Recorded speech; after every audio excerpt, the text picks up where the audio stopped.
anugerah terindah dalam hidupku.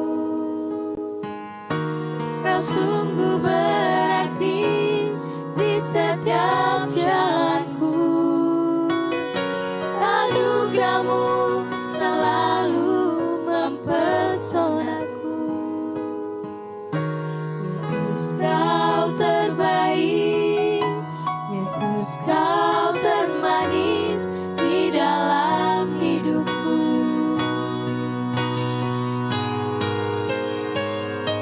Yesus, kau anugerah terindah dalam hidupku. Kau sungguh berarti di setiap jalanku. Anugerahmu selalu mempesonaku. Yesus, kau terbaik. Yesus, kau termanis di dalam hidupku. Shalom pemirsa, selamat malam.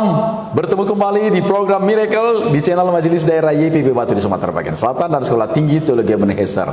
Narasumber kami pada malam hari ini tentu sangat spesial di kota Lampung dari daerah Mesuji, Tulang Bawang.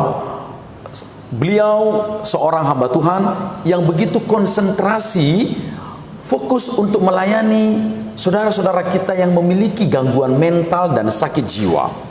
Bagaimana cerita itu? Kita akan ikuti perbincangan dengan Bapak Pendeta Liku Mahua. Shalom. Shalom Pak. Selamat malam Pak Pendeta. Selamat malam. Terima kasih loh Pak Pendeta sudah memberikan kesempatan. Apa kabar ini? Baik-baik. Wah. Luar biasa kita. Pak Pendeta, ini nama Bapak sebenarnya sudah juga dikenal di Kota Bandar Lampung. Iya. Fokus atau melayani, memberi hati pada orang-orang yang sakit jiwa dan sakit mental, gangguan jiwa.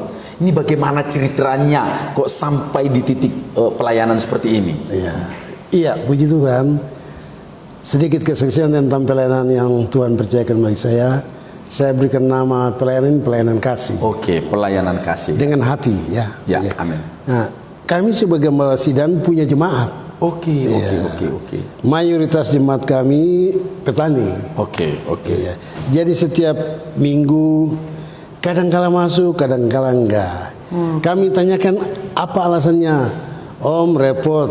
Kerja, sawah. Iya. Sama iya. Tapi jangan terus-terusan. Iya. Itu sekian lama. Kami suami istri jadi jenuh juga ya.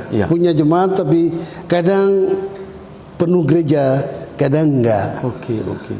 Itu kami jenuh, terus saya bilang, Mak, kita ambil keputusan, kita berdoa, kita mau pindah ke Papua.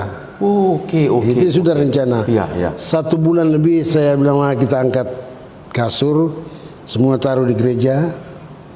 Bukan kami tidur, tapi pergumulan. Oke.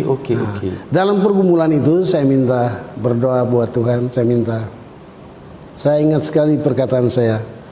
Tuhan, kalau orang sehat sudah tidak beribadah, Tuhan kirim orang sakit. Wow, itu dalam keadaan apa itu? Kecewa atau semacam ada iman atau apa? Atau Bapak tidak tahu kenapa tiba-tiba keluar kalimat itu? Itu dia. Jadi sebagai gembala sidang itu punya jemaat, miliki jemaat tapi kurang taat dan setia lewat ibadah itu. Oke. Tuhan sudah taruh kami sebagai gembala sidang untuk melayani umat.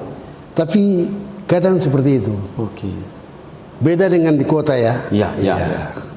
Mereka fokus hari Minggu ibadah, tapi kami menghadapi situasi seperti itu membuat kami jenuh. Nah, ambil keputusan untuk berdoa mau pindah ke Papua. Tapi hati kita tidak sejahtera. Saya bilang, Tuhan, kalau benar Tuhan masih percayakan kami sebagai gembala sidang untuk melayani umat, Tuhan buktikan kuasa.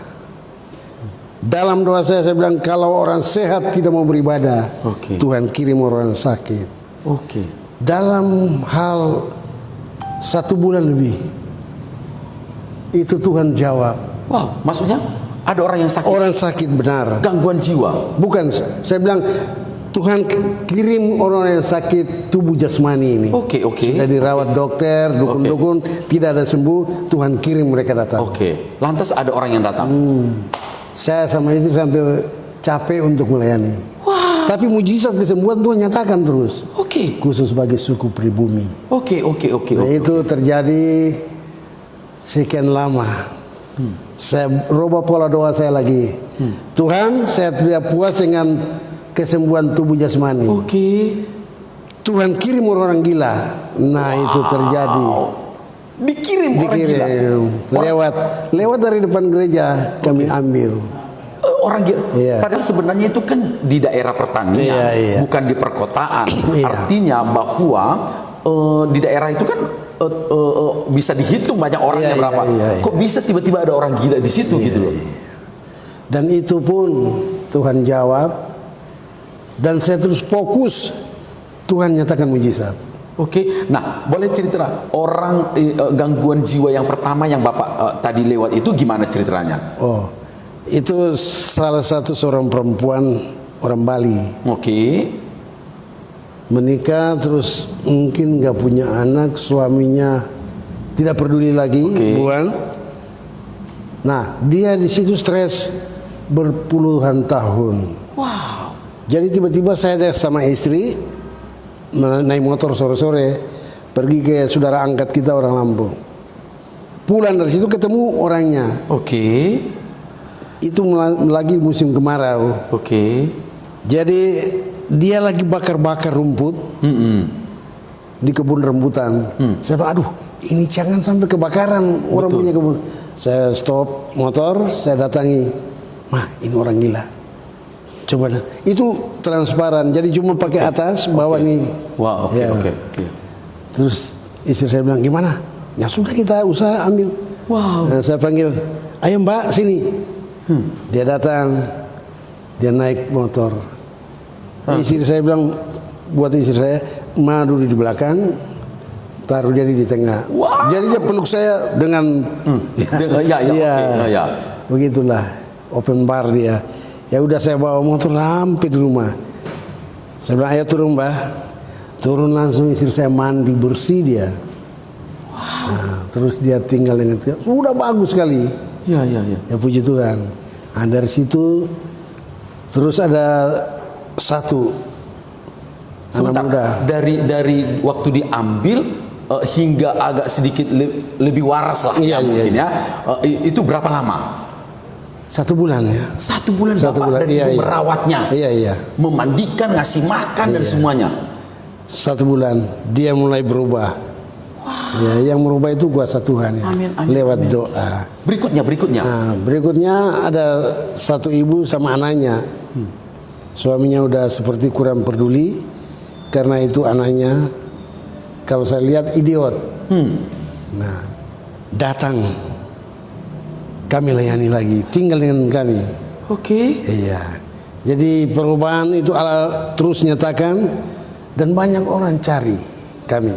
Wow. Jadi itulah mujizat ya. Jadi tersiar-siar dong memang nama Pak Pendeta Liku Mahua karena melayani orang-orang bersakit jiwa. Iya. Terus bukan saja di Tulang Bawang, saya langsung ke Jakarta. Ada orang yang minta doa, sakit tubuh jasmani, sakit gila, kami tetap layani. Wow. Iya. Hebat sekali. Jadi itulah memang harus sungguh-sungguh. Oke. Sebelum berikutnya, dari antara sakit-sakit itu kemudian sakit seperti apa, sakit gangguan jiwa yang mana yang paling terparah yang pernah Bapak tangani? Yang paling parah itu punya orang tua punya ilmu. Oke. Iya, itu yang cukup berat tapi bagi Tuhan tidak ada. Berapa lama dia? Itu enggak lama. Kita berdoa bergumul, suruh baca firman ya baca. Tapi susahnya dalam hal apa menangani orang-orang seperti itu? Saya kira hal bagi saya itu tidak susah. Karena saya dalam hal berdoa minta Tuhan kasih, berarti Tuhan peduli dengan mereka. Wow. Bapak kan kadang-kadang secara teknis perlu ada teman, dia memberontak dan sebagainya. Apakah tidak pernah itu terjadi?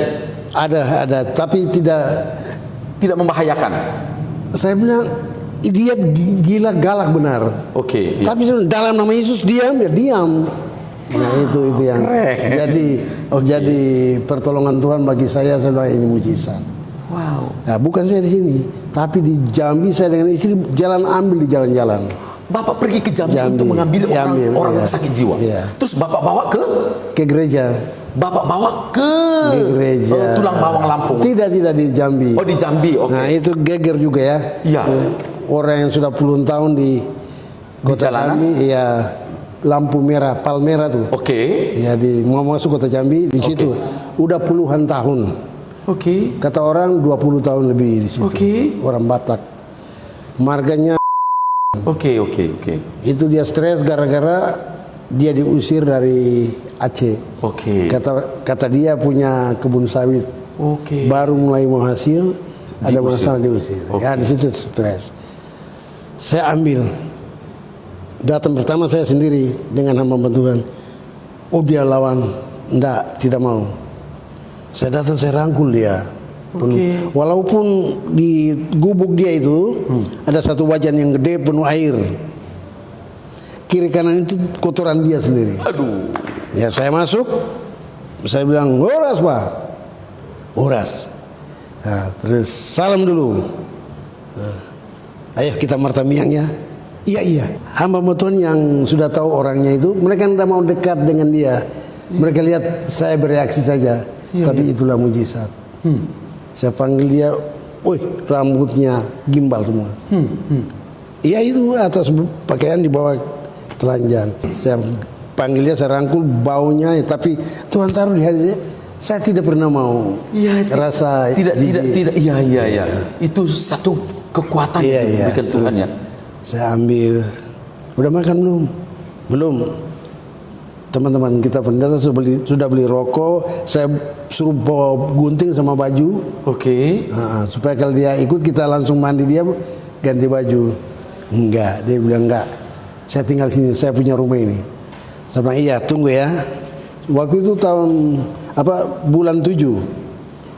Saya bilang nanti bulan Agustus saya datang sama istri. Wow. Waktu tanggal 27 bulan 7. Iya. Tanggal 12 Agustus saya datang sama istri ke tempat itu. Pendeta datang, lihat saja. Kita cari, tanya di depan perapatan itu ada kantor polisi. Kami tanya, "Pak, lihat orang yang gila di sini?" "Baru tadi Pak, dia di sini." Kita cari ke rumah-rumah makan sekitar itu, enggak ada. Pas saya lewat goldnya agak dalam. Oke. Saya lihat di bawah, wah orangnya ini lagi makan sampah. Makan sampah. Ulat Yesus. Itu kotoran ulat-ulat itu banyak. Oh Tuhan. Terus saya bilang, "Ma, ini orangnya." Istri saya datang, langsung, waduh, Lai. Dia ketawa. Waduh, pokoknya lihat dia tuh ngeri. Takut. Bapak angkat. Istri saya langsung angkat, dia kasih. Ibu juga. Iya. Istri saya pegang tangan dia. Ya? Ayo, mari Pak. Ini roti. Ayo kita ke kota yuk. Langsung ikut. Naik di mobil. Ya telanjang itu. Saya bilang, Tuhan tolong kasih kuat saya. Saya dengan orangnya di belakang, kan mobil AC. Iya. 50 meter jalan saya udah pusing. Pasti. Karena baunya. Iya. Saya bilang, Pak Markus, matikan AC, buka jendela-jendela ya. Betul. Iya. Karena saya udah pusing. Oke. Iya. Saking baunya ini. Iya. Sudah. Saya bilang balap sampai cepat di rumah. Sampai di rumah, saya bilang, Pak Hendra, tolong siapkan rinso, sikat pakaian, air. Dia bilang iya Pak. Om, saya turun dengan dia. Saya bilang ayo mari Pak, kita mandi dulu. Itu yang bilang orang nakal sekali. Tapi waktu saya bilang dalam nama Yesus diam ya diam. Waduh. Sampai di rumah itu. Saya bilang ayo gunting rambut ya. Saya mulai pangkas. Iya. Kasih rapi. Saya bilang mah bikin air rinso. Udah berbusa, siram saya sikat. Tadinya hitam lebih dari saya. Iya. Sih kayak orang China putih bersih sekali. Wow. Nah itu langsung di situ setannya keluar. Iya. Malamnya baca Alkitab, padahal dia Muslim. Oke. Saya bilang, ayo bang, baca, kalau mau sembuh kita doa ya, baca Alkitab. Iya. Itu semua heran itu. Hari Minggu besok kita bawa ke gereja 2 orang. Waduh, sampai di gereja diundang saya sama istri bersaksi. Iya. Saya berdiri, saya langsung bilang, terima kasih jemaat Tuhan, gembala sidang di tempat ini. Bulan kemarin kita gagal, tapi sekarang orangnya sudah di sini, sudah bagus. Oh, jemaat-jemaat itu yang orang Medan tuh nangis semua.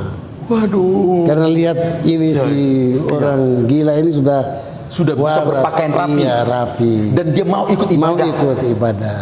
Terus apa kalimat-kalimat dia sebagai respons terhadap apa yang Bapak lakukan terhadapnya? Apa perkataan-perkataan? Iya, saya bilang, ayo kita berdoa. Iya. Dia baca firman. Iya, dia baca. Waduh, lancar sekali. Orang Muslim. Iya. Nah, disitulah orang gereja itu geger ya. Betul, Ya, pasti. Tuhan, hari Senin pagi langsung kita operasi ke kota. Iya. Cari yang orang-orang gila di jalan-jalan. Cari lagi orang-orang gila di jalan. Iya. Itu di Ancol ya. Daerah itu nama Ancol. Di Jambi. Di Jambi. Oke. Ada, tapi kita waktu datang mereka sudah tahu lari. Soalnya Satpol PP kalau datang ya mereka juga lari. Iya, lari. Oh, mereka pikir kami. Oh. Nah, mereka jauh dari kita. Sudah kita datang ke suku dalam. Oke. Itu kan di depan pinggir itu banyak. Saya datangi, saya salaman, saya berdoa dengan mereka. Mereka mau. Cuma ajak mau ke Geruman. Jangan mereka. Oke, Kak. Tentu itu lain lagi ada karena keterkaitan dengan hal-hal lain. Nah, Pak Pendeta Liku, orang-orang yang sakit jiwa atau itu setelah sedikit sadar atau Bapak apakan? Bapak kembalikan keluarga atau akhirnya kembali ke keluarga mereka. Oke, ada yang mereka terima, ada yang terima. Sampai sekarang masih ada komunikasi dengan mereka yang sudah sadar? Sudah enggak lagi, mereka ya begitulah sifat manusia ya. Tapi mereka sudah kembali ke masyarakat. Iya. Ke dalam keluarga. Ya udah cari kerja ya sudahlah. Ya puji Tuhan kan. Jadi lanjut kesaksian saya. Oke. Terus saya dengan istri sama mitra saya di Jakarta, kita diundang ke Purwokerto. Oke. Dalam satu keluarga itu kakak beradik gila berat. Oke. Itu ya puji Tuhan. Tuhan nyatakan mujizat terus. Gimana performnya atau itu? Mereka orang melawan atau kotor atau apa dalam? Memang nama orang gila tidak mau mandi. Oke. Tapi aroma itu baunya. Iya. Saya bilang istri saya sama mitra saya, teman itu Pak Yusuf, mereka layani yang namanya lupa namanya. Itu saya layani kakaknya yang nama Budi. Saya di kamar, istri saya sama Pak Yusuf di ruangan tamu. Oke. Itu peperangan rohani kuat, tapi saya tidak mau kalah. Apa yang terjadi dalam peperangan rohani? Itu jimat yang bapaknya pegang itu luar biasa banyak. Oke. Kita layani, kasih firman. Terus titik terakhir doa pelepasan untuk jimat-jimat kita bakar. Itu. Dan pas selesai pembakaran jimat, anak-anak itu lemas ya. Karena kuasa kegelapan. Maksudnya yang tadinya orang yang mengalami gangguan jiwa ini. Berapa adik-beradik? Dua. Oke. Langsung lemas. Iya. Oke. Terus besoknya kami bawa pulang. Saya bawa satu sampai di Jakarta, yang namanya Budi. Dia tidak mau ikut. Oke. Tapi saya tes, ayo kita ke pasar. Dia gonceng saya, walaupun sudah lama orang tidak pernah lihat dia naik motor. Tapi dia tetap bisa. Dia tetap gonceng saya ke pasar. Saya tes ya. Iya. Tuhan tolong. Bapak berani ya? Berani, saya tetap berani aja. Saya bilang Tuhan jamah Budi. Kita main-main di pasar, pulang. Sampai ke rumah. Saya bilang Budi, Enak ya, enak Om. Iya. Ya. Sorenya kami naik bis pulang ke Jakarta. Sampai di Jakarta sudah ada satu lagi tunggu. Wow. Jadi puji Tuhan, itu doa kami. Jadi saya respon apa yang Tuhan beri bagi saya dari lewat pelayanan kasih ini, dan itu efeknya kepada orang-orang yang butuh mereka cari. Baik. Sesaat kita tinggalkan cerita. Pada waktu Bapak sudah meyakini bahwa ini adalah doa yang sudah didengar Tuhan dengan Bapak. Apa yang terjadi dengan jemaat Bapak setelah melihat bahwa Bapak itu melayani orang-orang yang mengalami gangguan? Akhirnya mereka akhirnya datang. Jadi saya bilang, tolong doakan kami. Pelayanan ini jemaat, saya libatkan mereka dalam doa. Begitu. Tapi akhirnya tahun 18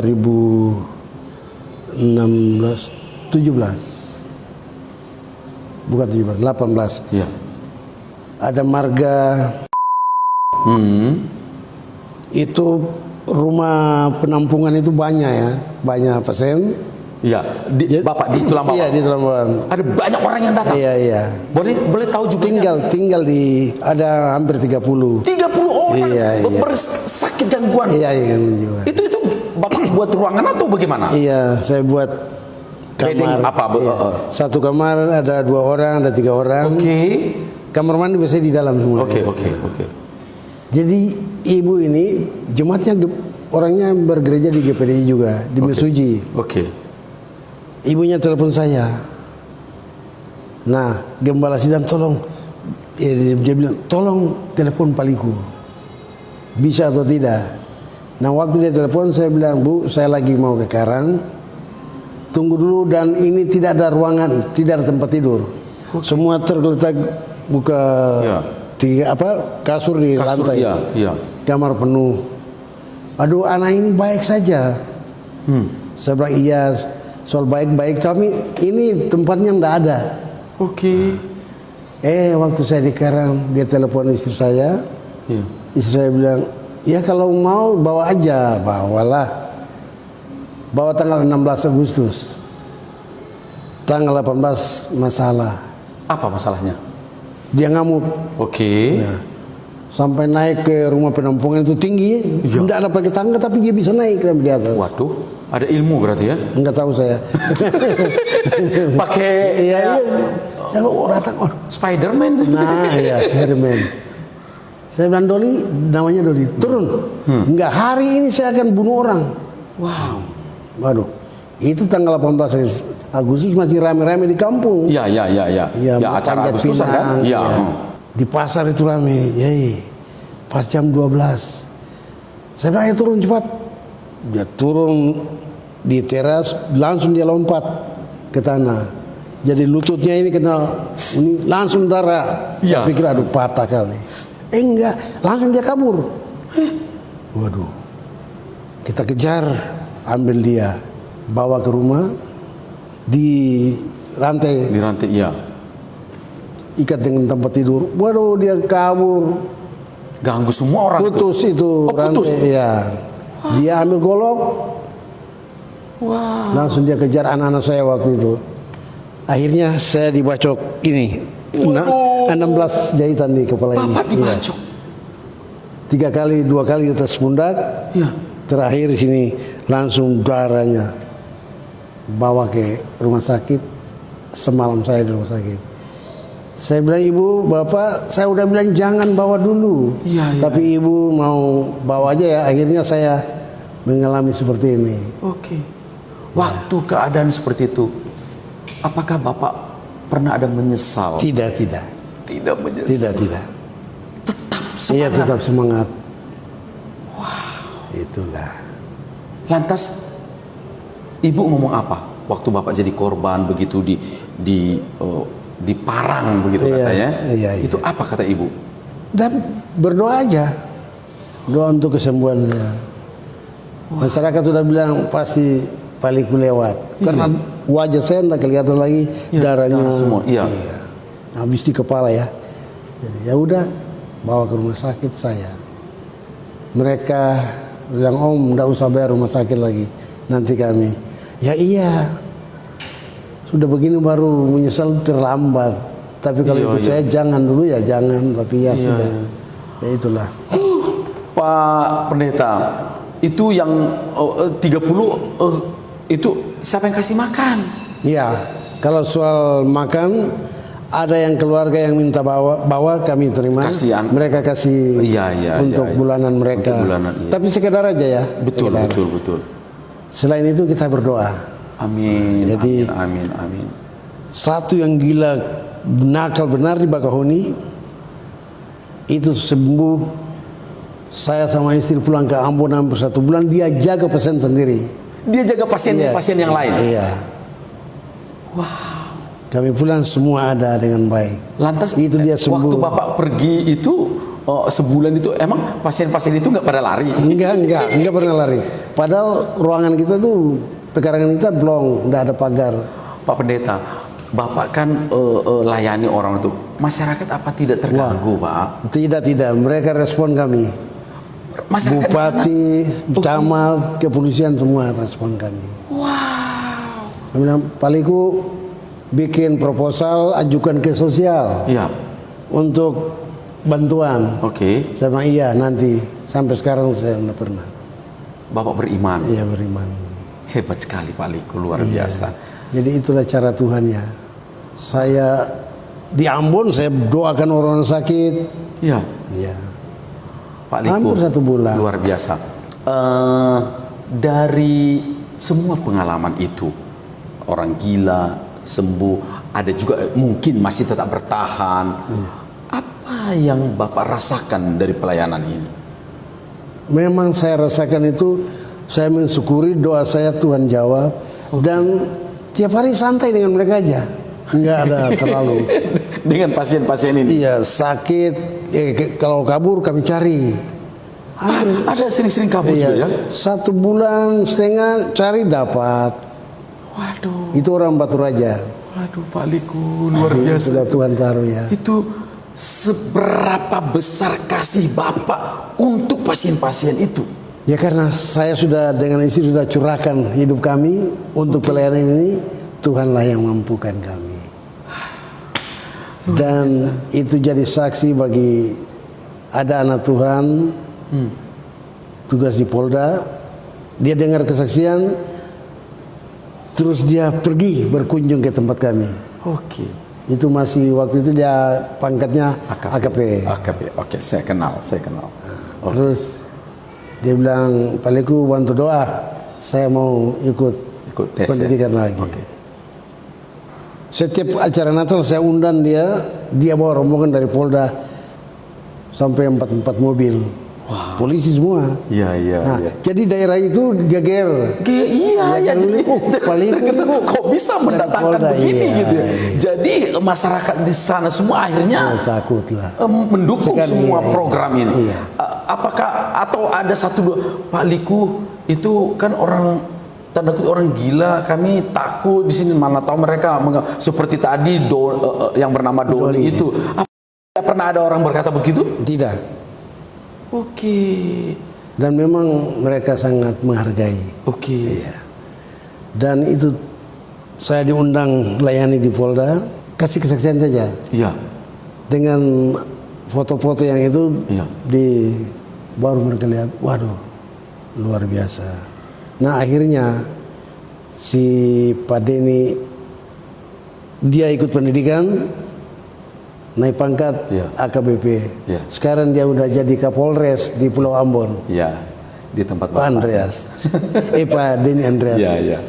Waduh, itu dia bilang. Saya bilang, Pak, waktu saya video call, Pak Den, tabur di Lampung, petik di Ambon ya. Amin. Dia ketawa, aduh, iya, petik di tempat saya. Iya. Puji Tuhan. Pak Liku Mahua, tentu tidak banyak orang yang punya hati untuk melayani seperti ini.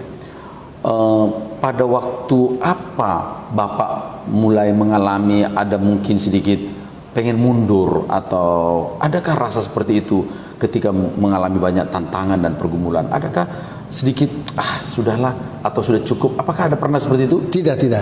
Malah anak-anak saya bilang, Pak, usia Bapak udah tua, Kalau ada orang minta bawa pasien, jangan terima lagi. Iya, saya bilang enggak. Tapi Bapak jawab tidak. Iya, ini doa. Oke. Minta dari Tuhan, Tuhan udah kasih. Oke. Dan lewat pelayanan ini diberkati Tuhan lah kami. Amin. Anak-anak kami semua masuk pelayanan semua. Ya. Iya, itulah Luar cara biasa. Tuhan. Ya. Oke. Pak Lik. Jadi sekarang tinggal 8 orang. Pasien sekarang 8 orang. 8 orang. Oke. Kan sebelumnya Bapak pergi ke tempat-tempat mencari dan mengambil. Iya. Kalau sekarang masih nggak mencari, mengambil, dan juga ada sebagian yang diantarkan orang. Begitu kan? Tidak sekarang tidak. Tidak diantar. Terus saya berdoa, Tuhan, kenapa seperti ini? Oke. Iya. Mungkin apa ya, waktu saya trauma, waktu saya dibacok itu. Oke, iya. Di situ saya mulai rasa trauma ya. Oke, ya. Tapi untuk pelayanan tetap saya layani. Oke. Tapi Bapak tidak lagi pergi mengambil ke jalan-jalan. Kalau saya ketemu dapat, saya panggil berdoa ya berdoa aja. Tapi mau ambil ke ini, jalan sudah ke bawa ke rumah sudah enggak. Agak sedikit ini yang mengurangi itu, karena memang kan itu pelayanan yang perlu ada penanganan secara teknis kan. Dan tidak ada yang membantu kami. Hanya Bapak dan Ibu berdua. Saya dengan istri. Karena memang banyak orang tidak. Enggak, anak-anak saya gembala sidang juga, tapi mereka nggak punya panggilan itu. Iya, khusus ya. Iya. Saya juga belum tentu punya panggilan, Pak Liku. Itu luar biasa kasih karunia. Kalau seandainya masih ada orang yang menghantarkan lagi 2-3, Bapak juga masih terima? Saya terima. Oke. Setelah mendengar kesaksian ini, ada di tempat-tempat lain yang mau disembuhkan keluarganya, saudaranya, Bapak masih tetap terima? Saya bilang jangan bawa, nanti saya datangi dulu, lihat orangnya. Oke, lihat kondisinya. Iya, lihat kondisinya. Apakah bisa ditangani? Iya, apakah harus memang masuk rumah sakit jiwa atau tidak? Lantas kalau dikatakan kriteria-kriteria seperti apa yang bisa Bapak tangani? Saya lihat sikap orangnya, kalau terlalu keras, tidak mau ikuti apa omongan kita, ya kami berdoa. Oke. Berdoa. Kalau sejahtera kita bawa, tapi kalau tidak, karena Bapak tidak punya anggota atau apa, hanya berdua ya. Jadi yang juga bantu masak segala macam. Kalau masak ada orang yang bantu masak. Hanya bantu pelayanan. Tidak ada hanya Bapak dan Ibu yang bantu pelayanan. Jadi waktu masih banyak itu, kalau ibadah keluarga saya bawa semua. Ke rumah jemaat. Ke rumah jemaat? Ikut. 30 orang? Iya. Abang nggak terganggu? Enggak. Semua ikut. Ya, tapi kan tidak selalu muat di rumah jemaat. Mereka di luar juga. Iya, di luar. Nggak takut Bapak mereka melarikan diri? Tidak. Padahal mereka itu tukang jalan. Iya kan? Tapi waktu kami tangani, ya diam-diam aja. Nah itu. Ini hebat sekali. Kuasa Tuhan ya. Jadi mereka ikut kebaktian rumah tangga? Iya. Sampai sekarang pun masih ikut. Yang 8 ini? Yang 8 ini ada yang suka jalan-jalan yang ya malak-malak lah. Kalau dapat orang, saya bilang jangan bawa. Nanti bikin masalah dengan kita. Iya.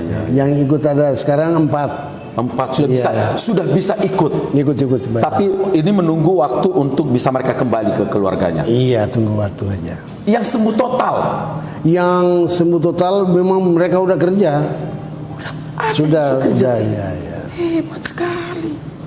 Saya 3 kali naik bawa pasien naik pesawat. Itulah saya takut. Tapi Tuhan itu berkuasa ya. Itu bawa 2 orang. Dari daerah mana? Coba dari Jakarta. Dari Jakarta untuk ke Tulang Bawang ini. Oke, itu kan jauh itu dari Jakarta harus langsung ke masih ke Raden Intan. Terus dari sini naik bis lagi. Saya telepon yang punya mobil, ayo sebelum saya tiba harus ada di bandara. Waktu Bapak di bandara dia enggak diam-diam saja. Diam aja. Itulah kelebihan Tuhan. Atau memang jenisnya sakit jiwa tapi tidak mengganggu orang. Tukang ganggu. Tukang ganggu.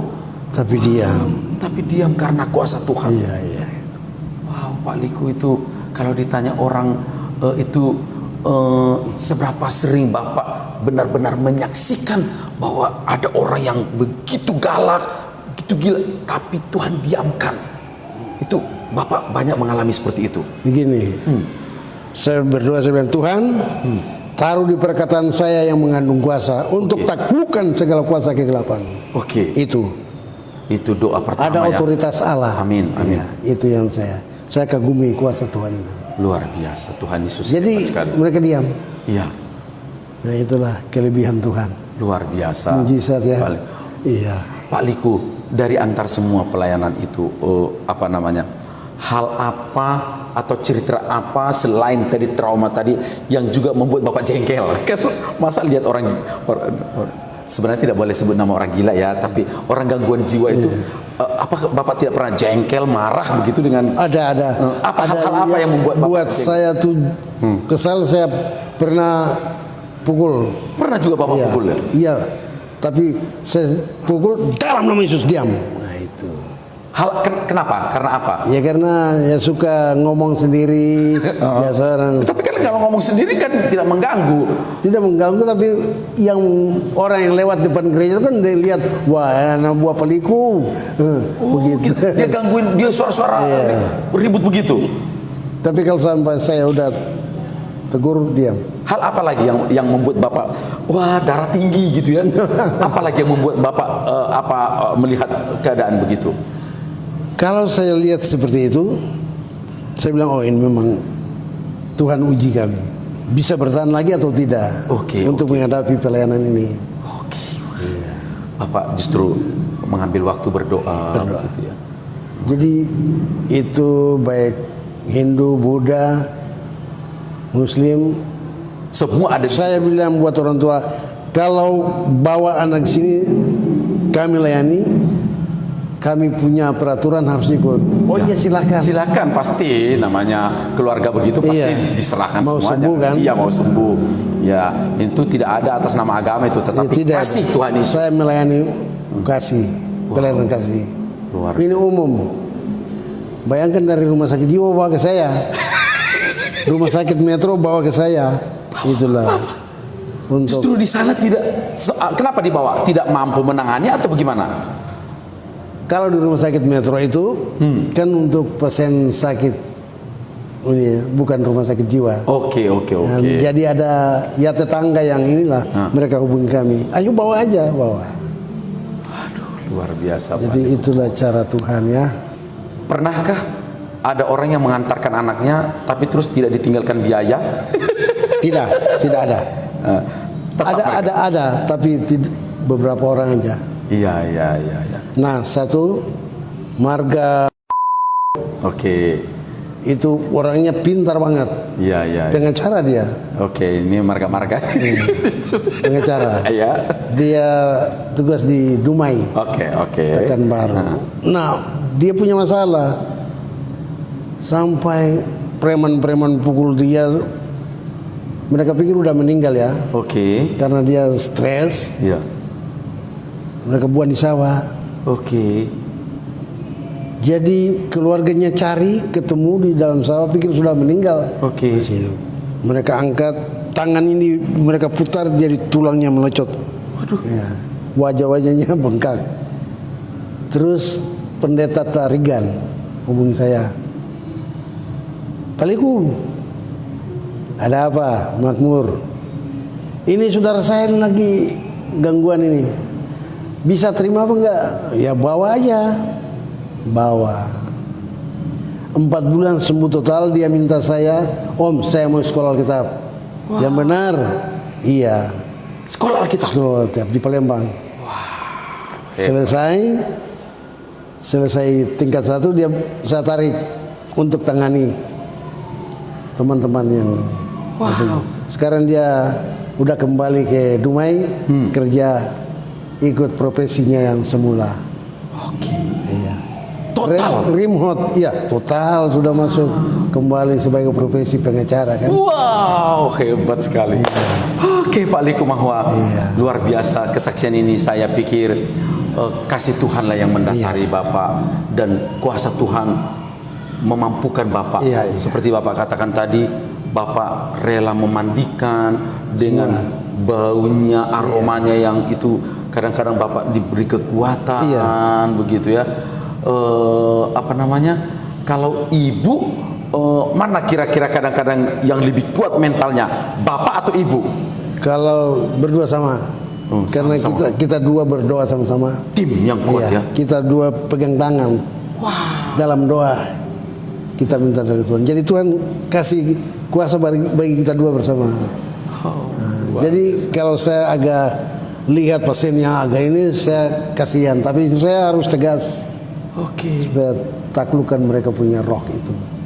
Pak Pendeta, saya kata anak muda speechless. Sampai tidak bisa mengatakan apa-apa dengan kebaikan Tuhan yang Tuhan curahkan melalui hidup Pak Pendeta di Kumahua. Ya, melihat orang yang jauh dari kasih Tuhan, jauh dari perhatian orang, dan Bapak menunjukkan perhatian Tuhan melalui kehidupan Bapak.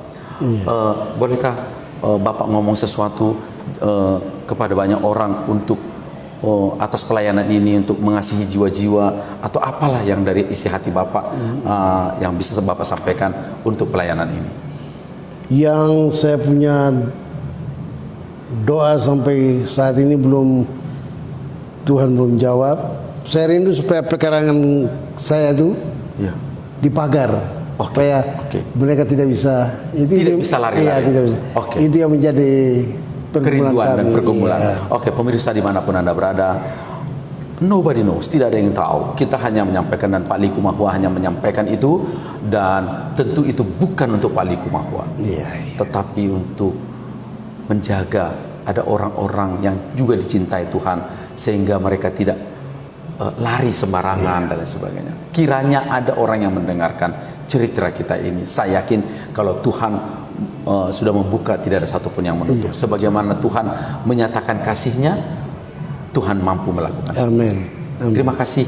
Amin. Terima kasih. Kehadiran Bapak di channel ini sungguh menjadi berkat dan menjadi inspirasi. Tuhan berkati. Pemirsa dimanapun Anda berada, luar biasa kasih Tuhan, perbuatan Tuhan melalui seorang pendeta Liku Mahua dan Ibu, mencintai dan mengasihi orang-orang yang disingkirkan banyak orang. Orang-orang yang jauh dari kesejahteraan, tetapi mereka mengulurkan tangannya. Luar biasa. Tuhan Yesus kiranya memberkati Pak Pendeta. Dan sampai di sini pertemuan kita di channel Majelis Daerah YPP Batu di Sumatera Bagian Selatan dan Sekolah Tinggi Teologi Manisar di program kami Miracle. Sampai jumpa.